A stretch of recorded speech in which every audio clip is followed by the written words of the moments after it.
best AFC North offseason move, I'm going to Cincinnati. And we're talking about protecting the blind side of Kenny Pickett. But in Cincinnati, you bring over Orlando Brown Jr., who has experience protecting Patrick Mahomes' blind side, coming off a Super Bowl win. I think Cincinnati's trying to keep its Super Bowl window open.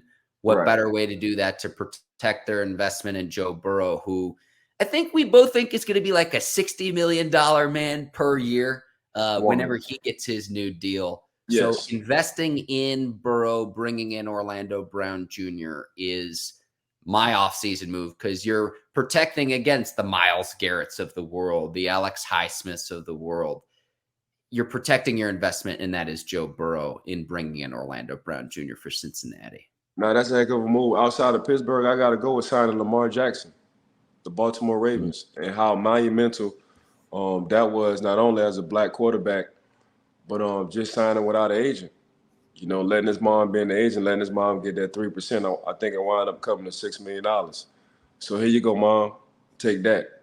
Standing firm on what he believed. And he believed in himself. He bet on himself. And he did it in an unorthodox way, Mark. Especially at that position where everybody have top-notch the Lee Steinbergs of the game when it comes down to that quarterback. Shout out to Lee Steinberg for coming on the show a couple of times. Superstar agent, Hall of Fame agent, we would like to say. So when you look at what Lamar has done, not only doing it by himself, taking care of his family, just really believing in himself. And I'm just glad that the Baltimore Ravens and Lamar got a job done, and they got it done right before the draft. You know, that was perfect timing. I'm sure during this process, Mark, for Lamar Jackson, he totally understands now the business side of football, the business side. So I think outside of Pittsburgh, that was the best offseason move, signing Lamar Jackson. And I think about it from this standpoint, right? Like going into the draft, the Ravens had a later pick.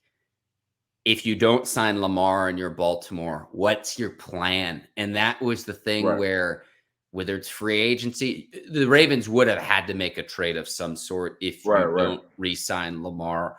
So, okay, yes, the lack of playoff success, passing in the postseason. He's still a young quarterback.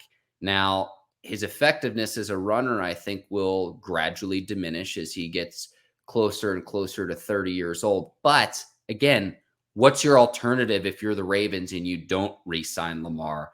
And you could have been talking about one of the worst teams in the league. Now you re-sign Lamar, you revamp the offense and bring in an OBJ and a first-round receiver as well in the draft, and you're going to get another crack at it again, to where I expect them to be back in the playoff hunt, near the top of the AFC North division again, and he's going to get another opportunity to try to get it done when it matters come January and February, Ike. So again, if you're not going to bring back the MVP, and look, I know that injuries have been somewhat of a concern the past 2 seasons with Lamar as well, but if you don't bring back Lamar, like Tyler Huntley's your plan, or like that's a clear downgrade. So I'm with you there in the sense that, yeah, it's a premium to pay a player like that.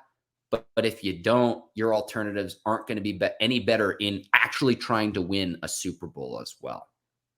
Former league MVP.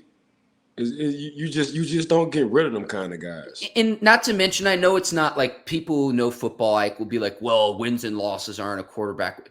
Winning's that's how you're judged on your success in the league, whether it's a quarterback stat or not. He has a great win-loss record. When he is playing, the Ravens are a better team. When he's not playing, the Ravens tend to lose. All right, let's take the Ravens out of it. When he's playing, the league is better. The league is more exciting. Yeah. When he's playing.